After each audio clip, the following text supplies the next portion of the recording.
Ryan's childhood friend had posted a photo on her social feed, a sleek, expensive-looking thermos, steam curling up from a homemade wellness drink inside. Caption: when you're feeling under the weather and your childhood best friend shows up with homemade tea, the world doesn't feel so harsh anymore. The comments below were full of teasing and heart emojis. Ryan has severe stomach problems. That tea was something I had made specifically for him. Ryan, who almost never interacted with social media, left a comment under the post. It was a soda emoji, with the caption, "Haven't had this stuff in ages. Missed it." I was clenching my teeth in anger when his executive assistant called. "Mr. Whitman suddenly has a severe stomach flare-up. He passed out from the pain. But I can't find the tea you prepared for him. Call 911. Send him straight to Springdale Elementary. The medication he needs is with Chloe. Make sure the paramedics know the person who can save him is waiting there."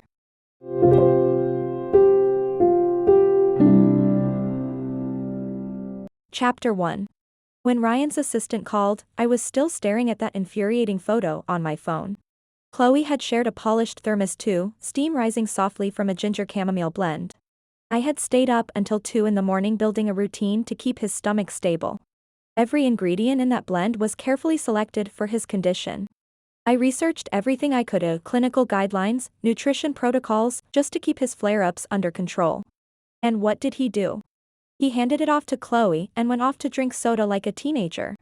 Mr. Whitman's stomach is acting up again. He's sweating from the pain, the assistant said, his voice shaking, almost on the verge of tears. But I've searched the entire office and can't find the tea you prepared. I let out a cold laugh. Of course he couldn't find it. It was busy nourishing Chloe instead. And Ryan was now paying the price for his precious soda. Suddenly, the assistant's panicked voice burst through the phone. "Mr. Whitman fainted. What should I do?" "Fainted? Call 911. Take him straight to Springdale Elementary," I said, my voice colder than ice. "Springdale Elementary? But Mr. Whitman needs his medication. The hospital. The only thing that can help him right now is with Chloe. Let her take care of her dear childhood friend." I spoke slowly, almost casually. "And tell the paramedics the person who can save him is waiting there." The assistant tried to say something else, but I hung up. "Ryan, if you miss your soda that much, then go ahead. Relive it to your heart's content." I immediately texted Lily, "Your brother's stomach flared up again because of Chloe. Ambulance is heading to your school. The show's about to start." She replied instantly, "Serves him right. I'm heading over now. I'll film everything and send it to you." I opened my phone and searched for the nearest big box store to the school. Then I placed an order for 100 cases of soda, delivery to Springdale Elementary. If Ryan loved his soda that much, if he was so nostalgic for the good old days, then I'd make sure he got more than enough of it. 100 cases of soda should be enough to last him a lifetime. 30 minutes later, I walked through the gates of Springdale Elementary. From a distance, I could already see the ambulance parked in front of the main building, surrounded by curious students and staff. I headed straight toward the crowd and saw Ryan leaning against Chloe, his face pale as paper, sweat beading across his forehead. Chloe held a bottle of water to his lips, her expression tender and devoted, almost theatrically so. "Ryan, how are you feeling? Are you better?" Her voice was soft enough to melt sugar. Ryan nodded weakly. "I'm okay. I don't know what I would have done if you weren't here." I watched the scene with cold detachment until the delivery truck from the store pulled onto campus. 100 cases of soda, where do you want them dropped off?" The driver shouted, his voice carrying across the courtyard. Every head turned toward the truck at once. I walked over calmly. "Right here. Hand one out to everyone. Let the whole school enjoy the taste." Ryan's face turned even whiter when he saw me. "Hannah, what are you doing?" He struggled to stand. "You love soda so much, I made sure you had plenty," I said brightly. "Since you said you haven't had it in a while, you might as well drink your fill. Let everyone here witness just how devoted Mr. Whitman is to it." Chapter 2. Chloe's face flushed instantly. Whispers rippled through the crowd. Someone had already pulled out a phone to record. Lily squeezed her way to the front, eyes shining with excitement like she'd just arrived at a live show. "Maybe this is a little." The assistant tried, his voice shaky, attempting to intervene. "What's inappropriate about it?" I shot back. "Didn't Mr. Whitman say he missed soda?" As his wife, it's only right that I make his wish come true. Ryan trembled with anger. Have you lost your mind? Causing a scene like this at a school, how am I supposed to face people afterward? Face people? I let out a small laugh. Ryan, after everything you've done, you're still worried about your image? He opened his mouth but couldn't form a single word. I turned and walked away, the buzz of conversation rising behind me. He's married? Then what's going on with that teacher? Wait, who was that woman just now? Soda, what was that about? Later that evening, Lily called, practically vibrating with excitement, asking me to meet for dinner. The moment she walked in, she rushed toward me. Anna, that was incredible today. You should have seen Chloe's face, she looked absolutely sick. I took the phone she handed me. The screen was filled with screenshots and audio recordings. I did exactly what you told me. I gathered every piece of evidence from the past year, Lily said. Late-night chats, private movie dates, and the necklace he gave her for her birthday last month. $80,000. I scrolled through the messages. Every line made my stomach turn. Long day at work? Get some rest. A gentle girl like you deserves to be protected. With you caring about me, even the hardest days feel worth it. She kept all of these? I let out a cold laugh. She probably thinks of them as proof of love, Lily said, rolling her eyes. Oh, and I recorded the time she stole my ex-boyfriend too. Same routine as sweet and innocent on the surface, but constantly dropping hints and flirting behind the scenes. I organized the files and sent everything straight to Ryan. Less than 5 minutes later, my phone rang. Anna, listen to me. I can't explain. This is just normal concern between friends. I only see her as a sister. A sister? My voice was ice. Funny. I don't see you caring about Lily like that. Did you ever buy Lily an $80,000 necklace? For your health, I stay up late every night preparing your diet drinks. Have you ever once asked if I was tired? Silence filled the other end of the line. I hung up. Then I turned to Lily. Let's go. We'll confront him at the office. At Whitman Group headquarters, we took the elevator straight to the executive floor. Ryan was in the middle of a video conference. The moment he saw us walk in, his face went pale and he hurriedly ended the call. I dropped my phone onto the desk in front of him. Ryan, care to explain these messages? And this movie ticket, last Thursday, while I was on a business trip, the two of you went to see Titanic together. How sweet. Sweat formed on his forehead as he stared at the evidence. Lily leaned against the desk, adding casually, remember what you told me when Chloe went after my ex? You said I should be more understanding. That girls shouldn't take little misunderstandings to heart. Now it's your turn. Maybe you should be a little understanding too. Don't take Anna's temper so seriously. I really just see her as a friend, Ryan stammered. There's nothing complicated between us. I let out a short laugh. Oh, your intentions are very simple. You just want the best of both worlds. You enjoy the attention from your childhood sweetheart, but you're not willing to lose the care and stability your wife gives you. Ryan, do you think you're some kind of king? That you can keep everything under your control? Ryan flushed, his neck turning red. He opened his mouth, but nothing came out. To put it plainly, you're addicted to that fragile, needy act of hers. You like the way she looks at you, like you're everything. But you can't live without the shares and technology in my hands, and you definitely can't live without me keeping that useless stomach of yours functioning. You want to play both sides and still keep your reputation intact. Life doesn't work that way. Ryan stood there speechless, his jaw tight, unable to argue a single word. Do you know what's most disgusting about you? I stood up, looking down at him. You know exactly what you're doing, but you still pretend to be innocent. You enjoy the ambiguity, but you call it a pure friendship. Do you really think everyone else is stupid? Ryan, I'll ask you one last time. I held his gaze, unblinking. Are you cutting Chloe out of your life completely, or are we getting a divorce? You choose. Chapter 3. He stood there with his mouth open, unable to say a word. I turned and walked out. Just before reaching the door, I glanced back. Oh, one more thing. Without my stomach treatment plan, that gut of yours won't last 2 weeks. You might want to stay away from soda. When I got home, I went straight upstairs and started packing. Ryan arrived about half an hour later. The moment he walked in and saw me folding clothes in the bedroom, his voice tightened with unease. Anna, what are you doing? I'm moving back to my parents' place. I didn't look up as I continued packing. You don't need me anyway. Your childhood sweetheart can take care of you. Can you stop this already? I've explained it to you a dozen times. There's nothing going on between me and Chloe. His voice grew sharper, more impatient. Nothing going on? I stopped, turned, and looked straight at him. Then explain why you deleted your messages. Why you met her alone behind my back.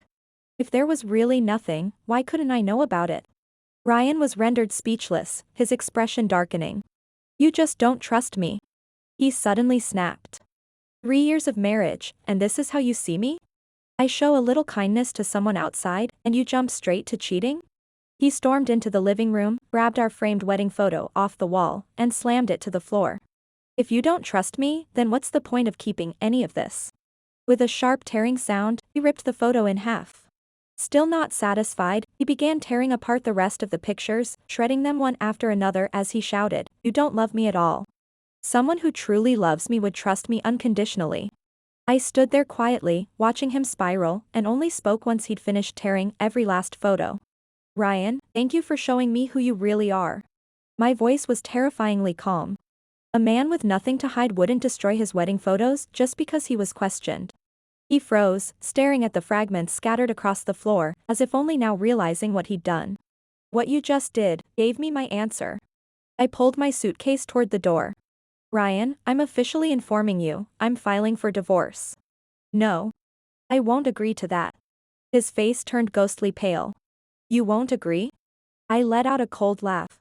You think you still have a choice? I pulled out my phone and opened a folder. I have all your evidence. And a video of you tearing up the photos just now. What do you think a judge is going to say? Ryan reached for my hand. Anna, I just lost control for a moment. I slapped him. The sharp sound echoed through the living room. Don't touch me, Ryan. You disgust me. I shook his hand off. You smell like another woman. It makes me sick. He covered his cheek, staring at me in disbelief. I slapped him again. That one was for your sister. When Chloe humiliated her, you told her to be understanding. Now that it's your turn to get hit, be understanding too. Ryan raised his hand as if to strike back, but halfway up, he stopped and let it fall. He knew exactly what would happen if he touched me. The moment he did, I'd have proof of domestic abuse. Not only would the assets be split in court, his reputation would be destroyed. More importantly, without the shares and technical support I controlled, Whitman Group would collapse within 6 months. Ryan, remember this feeling. I looked at his swollen face, a sense of satisfaction spreading through me like never before. The moment you chose to betray me, you lost me. Regret it all you want now, it's too late. I dragged my suitcase toward the door. Anna, where are you going? He called, chasing after me. Back to my parents' place. I didn't turn around. When you finally figure things out, come find me and sign the divorce papers. And remember, my patience has limits. Chapter 4. The day after I moved back home, Mia called. She said it had been a while and that everyone wanted to get together. From her message, I could tell the people coming were all mutual friends of mine and Ryan's. I knew immediately she was acting as a mediator, so I called Lily and asked her to come with me. At 6 that evening, Lily and I arrived at a private club downtown. Inside the private dining room were a few familiar faces already seated, Mia, Sophie, and Jason with his wife Grace. We'd known each other for years. All of them knew Chloe too. Anna, I heard you and Ryan had a falling out? Mia asked gently. It's because of Chloe, right? Was it really necessary to blow things up this much? Sophie chimed in, we all grew up with Chloe. They've always been close. Don't overthink it, Ryan really just sees her like a sister. Exactly, Jason nodded. We know Ryan. He's not the type to betray his marriage. Anna, maybe you're reading too much into this. I smiled faintly. You're right. It's nothing major. I appreciate everyone taking the time to come out. Let's eat first, we can talk while we eat. Seeing how calm and agreeable I looked, everyone relaxed. They started arranging seats and ordering food. While we waited for the dishes, I suddenly turned to Jason. By the way, I saw you buying that designer bag at the mall the other day. How come Grace isn't carrying it tonight? Jason froze. What bag? When did I ever buy one? Beside him, Grace's expression changed instantly. She shot him a sharp look. Jason, when did you go shopping? And who did you buy it for? I didn't, I swear I didn't. Jason began sweating, flustered. Anna, maybe you saw wrong? At that moment, Lily spoke up casually. Mia, didn't you say you went to see Titanic with Jason recently? How was it? Mia's eyes widened. When did I ever say that? When did I go to a movie with Jason? Grace exploded. Jason. You went to a movie with Mia? What's going on between you two? No, no. Jason and Mia blurted at the same time. There's nothing going on. We're just friends. Friends go to the movies alone together? Buy luxury bags behind their spouse's back? Grace's voice rose, sharp and cutting. The private room erupted into chaos. Jason scrambled to explain himself, Grace fired questions one after another, and Mia looked like she was about to jump out of her seat trying to defend herself. Lily and I exchanged a glance. Then I spoke slowly. Sorry. I made all of that up. Jason never went shopping, and Mia never went to the movies with him. None of it actually happened. The room fell completely silent. Everyone stared at me in shock. I just wanted you to feel what it's like, I continued calmly, when your spouse is secretly entangled with someone else. I lifted my teacup and took a slow sip. The anger Grace felt just now when she questioned Jason, that's exactly how I feel. But there's one difference, Lily said, pulling out her phone. What I said earlier was fake. What my brother did with Chloe is real. On the screen were chat messages. Miss you. Too bad Anna's home. There was also a photo of 2 movie tickets, Titanic, dated last Thursday. Grace's expression hardened as she read. You call this sibling-like affection? This is blatant emotional cheating. That's disgusting, Sophie snapped, her face dark with anger. We were just defending him a minute ago. I can't believe we were so blind. Mia looked equally furious. Men like that are the worst. Want all the benefits of marriage while keeping someone else on the side. Jason frowned. This is way out of line. Anna, you can't let this slide.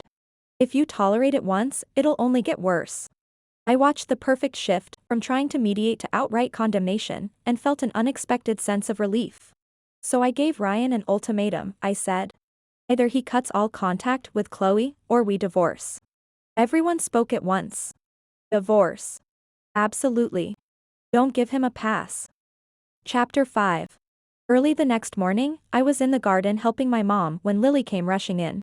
Anna, you need to see Chloe's social media. Her face was flushed with anger as she shoved her phone toward me. I took it and saw a photo Chloe had posted. She was in her office, preparing lesson plans. Caption, some people love inventing stories and stirring up drama. The truth stands on its own. Kindness matters. Don't let your bitterness hurt innocent people. Below it was another post, grateful for those who truly care about me, and for everything that's helped me grow. Negativity only makes me stronger. So now she's implying we made everything up? That we're attacking her out of malice? Lily stamped her foot, furious. Unbelievable. She does all of this behind the scenes and then turns around to play the victim. I scrolled through Chloe's feed and noticed she'd shared an article titled When Kindness Meets Cruelty. She really knows how to perform, I said with a cold smile. If she's so determined to look innocent, I'll show her what real innocence feels like. I pulled out my phone and called my assistant, telling him to arrange a corporate donation for Springdale Elementary. He asked if I wanted to specify what items would be donated. Let's arrange custom thermoses for every teacher, I said with a smile. And engrave this on them, skip the soda. Choose a proper wellness routine. After I hung up, Lily was already grinning from ear to ear. Anna, that is ruthless. I'm heading to the school now, I'll make sure everything lands exactly where it should. The following afternoon, every faculty member at Springdale Elementary received the unusual donation. Lily posted photos in the staff group chat with the caption. Big thanks to the sponsor.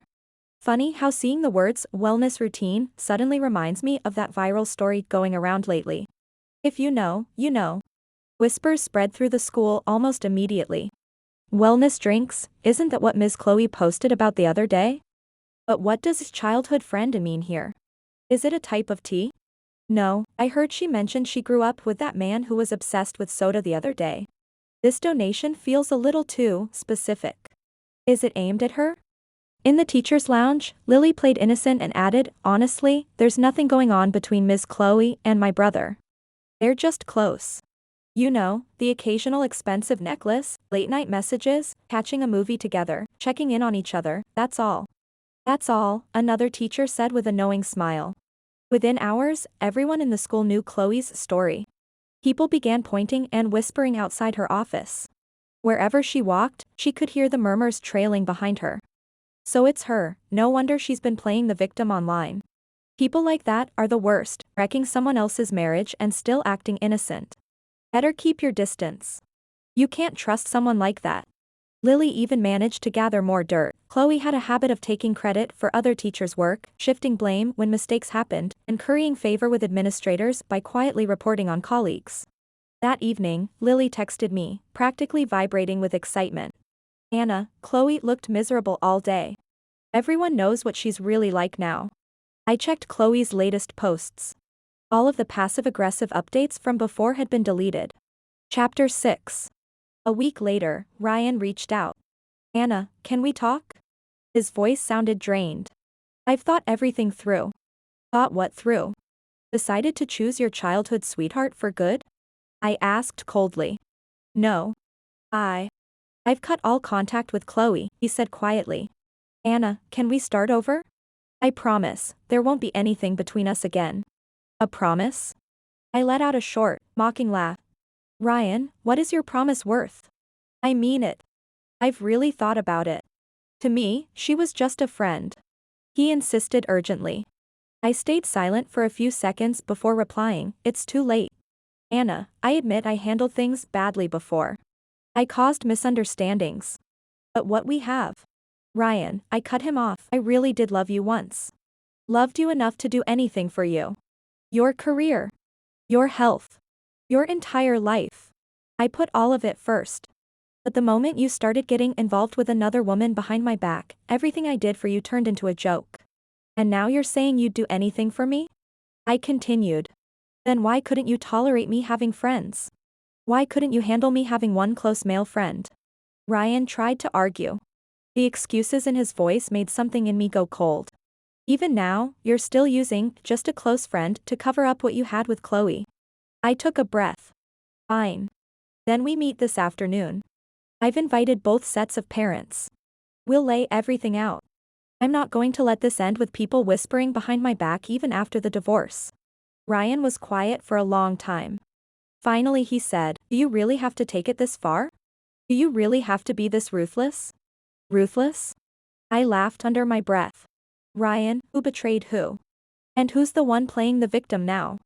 At 3 that afternoon, I picked up my parents and drove to the Whitman house. 4 people were already in the living room, Ryan's parents, Ryan, and Lily. I placed the folder I'd prepared on the coffee table. I used to call you Mom and Dad, this will be the last time. I kept my voice steady. Everything is in here, every piece of proof from the past year.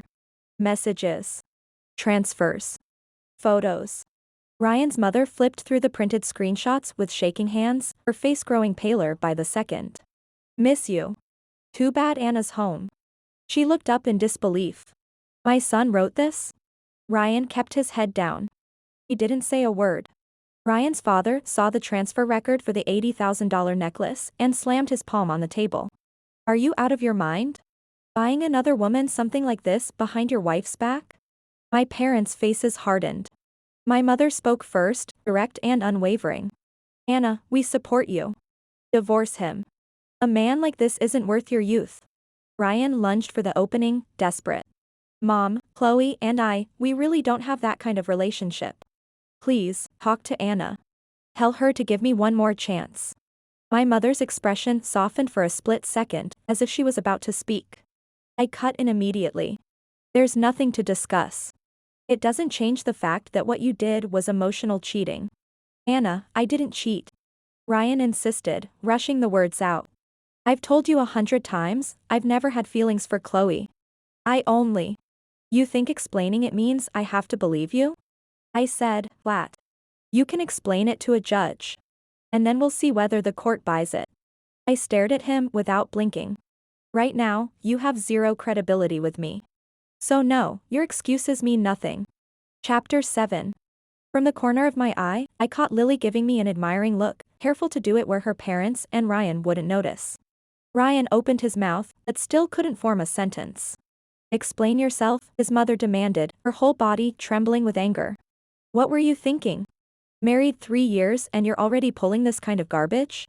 Lily added at the perfect moment, Mom, you don't even know the half of it. Chloe posted online implying Anna was making things up, saying she was maliciously attacking her. She did something shameless, then turned around and played the victim. Ryan's father finished going through the folder, let out a heavy sigh, and looked at me. Anna, my son is wrong. But, is there really no way you can give him one more chance? I shook my head.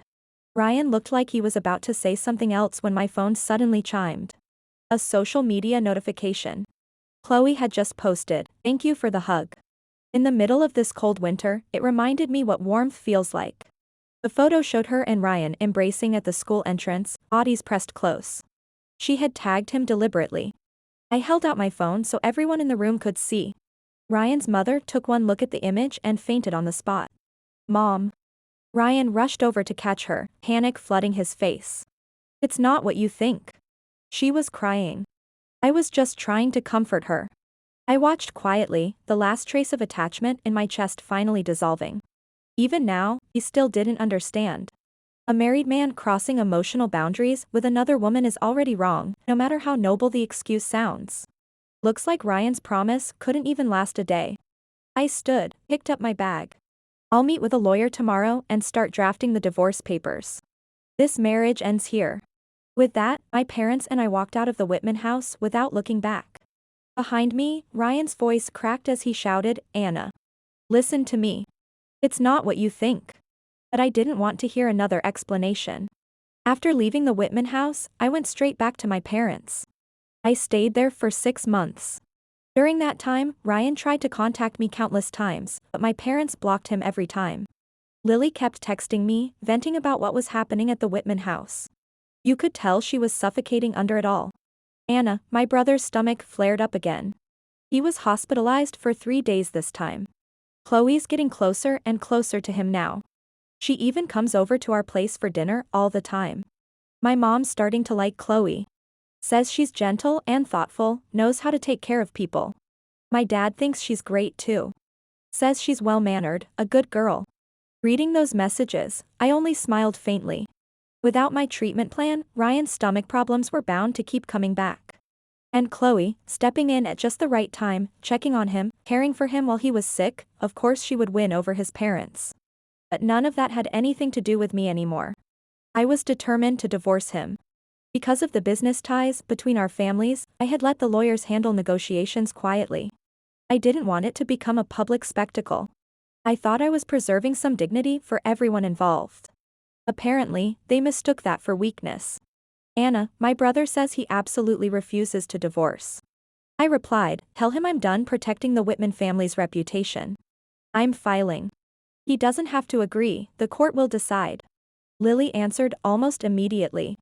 I confronted him and asked what he really wants. He still insists Chloe is just like a sister to him. Says there's nothing romantic between them. Chapter 8. I stared at the message, a wave of disgust rising in my chest. Even now, he still refused to admit what was really going on in his head. Sister? Ryan really had a talent for inventing excuses. What exactly did he say? I asked, forcing down my anger. He said Chloe's been frail since she was little, that she's sensitive and needs looking after. He said he just felt protective. Said the way he treats her is the same as how he treats me, like family. Lily's next messages came in rapid bursts. I almost threw up when I heard that. I'm his actual sister. When has he ever stayed up late texting me saying he missed me? When has he ever bought me an $80,000 necklace? When has he ever taken me to a romantic movie alone? I shot back right away. If you treated me the way you treat Chloe, I'd call the police and report you for being inappropriate with your own sister. I couldn't help it, I laughed. Lily really did know how to strike where it hurt. And then? What did he say? He was completely speechless. Took him forever before he finally said, Lily, how could you think that about your own brother? I almost lost it. I took a deep breath and typed another message. Tell Ryan this: if he still refuses to agree to the divorce, I'm cutting all ties with the Whitman family completely. Whatever happens to Whitman Group, whether it survives or collapses, has nothing to do with me. And you should move out too. Since he enjoys playing the devoted big brother so much, let Chloe be the one to fill that role. Lily replied instantly. Got it. I've been wanting to move out anyway. Watching those two act like siblings makes me sick. I officially instructed my lawyer to file the divorce petition. 3 days later, Ryan was served. Lily told me he froze the moment he saw the papers, then started calling me non-stop. My phone rang all day. Call after call from Ryan. I declined every single one. Then came the messages, one after another. Anna, let's talk this through. Don't take this to court. I admit I was wrong. I'll change. Please, just give me one more chance. Anna, I can't lose you. Please withdraw the filing. I didn't even bother reading them closely. I deleted everything. The next evening, I had just gotten home from work when I saw Ryan standing outside the gate. He was holding an elegant jewelry box. The moment he saw me, he hurried over.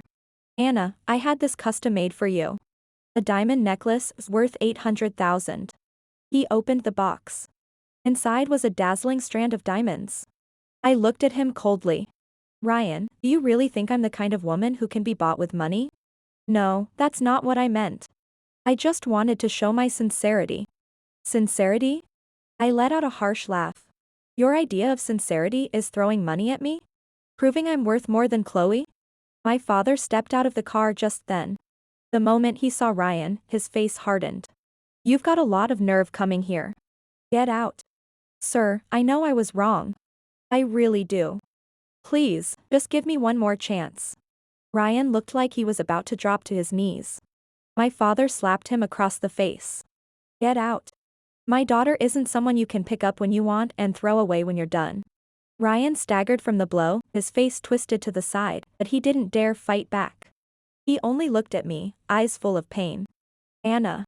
I turned and walked inside without looking back. Chapter 9. Over the next few days, Ryan began pulling every connection he had, trying to pressure me. Mia called. Anna, Ryan reached out to me. He asked me to talk you into withdrawing the lawsuit. He says he doesn't want a divorce. And what did you tell him? I asked. I told him I hope he and Chloe stay glued together forever and spare the rest of us the drama. I laughed. You're amazing. Jason came to see me too. He said Ryan was willing to transfer 30% of the company's shares to me if I just withdraw the filing. I let out a cold laugh. Those were mine to begin with. Now he's using them as bargaining chips? A week later, Lily rushed over, breathless. Anna, my brother's in the hospital. His stomach condition flared up again. The doctor says it's serious, they might have to remove it entirely. I kept reading, expression blank. Oh. Do you want to go see him? The doctor said it's really dangerous this time, Lily said, torn. I closed the book and looked at her. Lily, I cared about his health once. That was before. Now, whether he lives or dies has nothing to do with me. She clenched her jaw. Then, can you at least give me the treatment formula? I'll have my mom make it for him. I pulled out my notebook, tore out a few pages, and handed them to her. Take it. Whoever wants to make it can make it. I'm not going back. Lily accepted it quietly. Thank you. Don't thank me. This isn't because I still care about him. I just don't want you stuck in the middle. 3 days later, Lily came back again. She said Ryan had found out I gave her the formula and thought it meant I still had feelings for him. He asked her to pass along a message. My brother says he knows he was wrong. He's willing to cut off Chloe completely. He says from now on he'll love only you for the rest of his life. Even as she repeated his words, her expression twisted with discomfort. I let out a cold laugh. Now he regrets it? Where was that foresight when he chose to betray me? Lily, tell him this. I stood up, my voice steady, each word deliberate. Some people, once you lose them, they're gone for good. I thought shutting Ryan down would finally bring me some peace. I was wrong. Chloe contacted me. Anna, can we meet? I glanced at the time. 3 in the afternoon. Fine. The usual cafe. 1 hour. I arrived early on purpose, picked a seat by the window, and sipped my latte slowly. Chloe showed up late.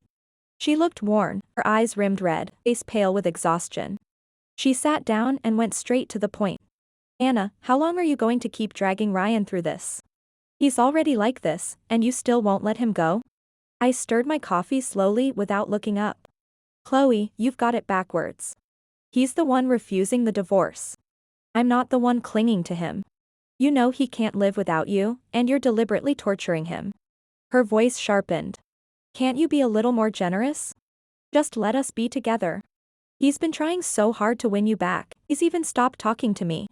I finally looked up and gave a cold laugh. Let you be together? Chloe, the nerve. Why would I let a woman who broke into someone else's marriage have her happy ending? I didn't break anything, she shot to her feet, furious. Ryan and I grew up together. You came later. So now you're arguing seniority with me? I pulled out my marriage certificate and slapped it onto the table. Take a good look. I'm his legal wife. And you. I let my gaze travel over her with deliberate disdain. The polite term would be the other woman. The academic term would be an affair partner. And the blunt version? You're the person sneaking around on the side. Chapter 10. Chloe's face flushed deep red. But, we've known each other since we were kids. Knowing someone since childhood gives you special privileges? I raised an eyebrow, half smiling. Chloe, let me ask you a few questions. She stiffened. What questions? First, do you know why Ryan refuses to divorce me? I set down my cup. It's not love. Without me, he's nothing. She froze. What are you talking about? Second, do you know how Whitman Group grew into what it is today? I let out a short laugh. The core technology is mine. The startup capital came from my family. The key clients were introduced by my father. Without me, Ryan couldn't even keep a small company afloat. Third, do you even understand how serious his condition is? Without the routine I put in place, the diet, the supplements, the monitoring, he'd be back in the hospital within weeks. Do you actually know how to manage any of that? The barrage of questions left her stunned. She opened her mouth, but couldn't respond. I'll ask you one more thing, I pressed. When Ryan was with you, did he ever say he'd divorce me? Did he ever say he'd marry you? Or did he just enjoy your attention and care? Her expression faltered. He said he'd take care of things at home. Take care of things? I almost laughed. Chloe, are you really that naive? What he meant was getting rid of me, that a problem, while continuing to benefit from everything I provide, plus your cheap admiration on the side.